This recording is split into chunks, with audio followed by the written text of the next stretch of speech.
Anyway, here's John from Marley Clarke.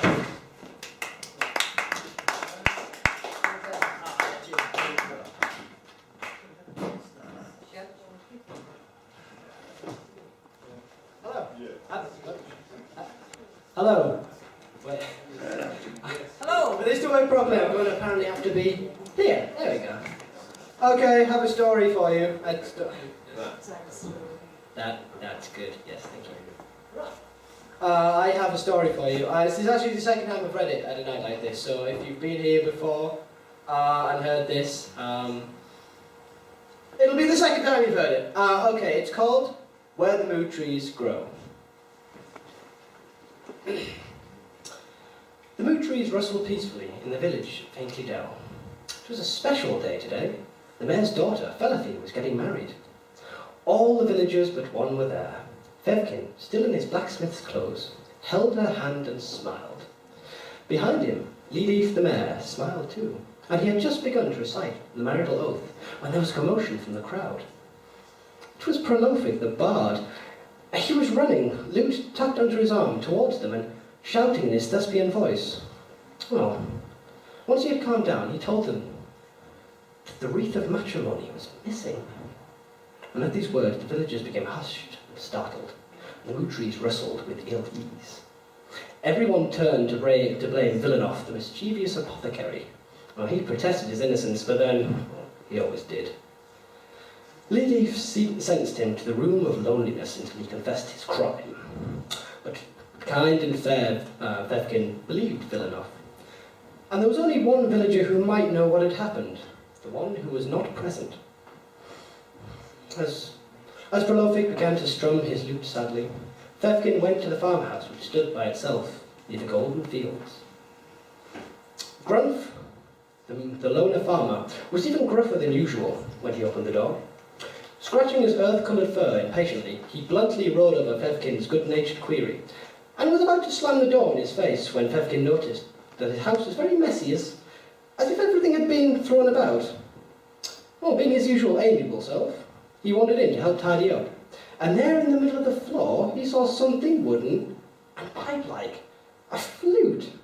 Well, curiously, he picked it up, and from it fell the wreath. And when shame, Grunf explained, he and Felifi played music together in secret. Well, now she was getting married, and she wouldn't have any time for him. He would be lonely again. Oh. Fevkin was overcome by his plight.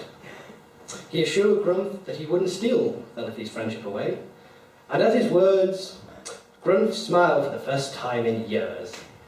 His smile was still there as he joined Prolofik in melody, as the happy couple were married.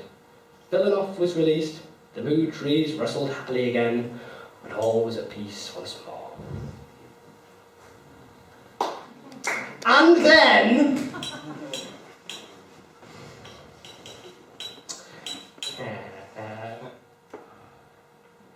then there was a loud, sharp, pointy metal voice coming from across the fields. Curiously, everyone looked there and saw the fields burning. Grunf began to run back to his field, shouting loudly. The sharp voice made 3 sounds, and Grunf fell over in a strange red mist. Curiosity became alarm. Lidif went into the village hall to ring the bell and alert everyone, and the bells began their reassuring clanging. Then the air sounded angry, the village hall fell down in a big cloud of smoke, and the clanging stopped. The ground began to rise like rain splashes. The sound of thunder was everywhere.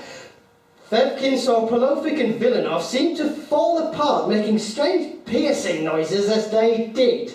He looked back to the flaming fields and saw black rolling metal bugs and tall men with spiky sticks that flash at the end.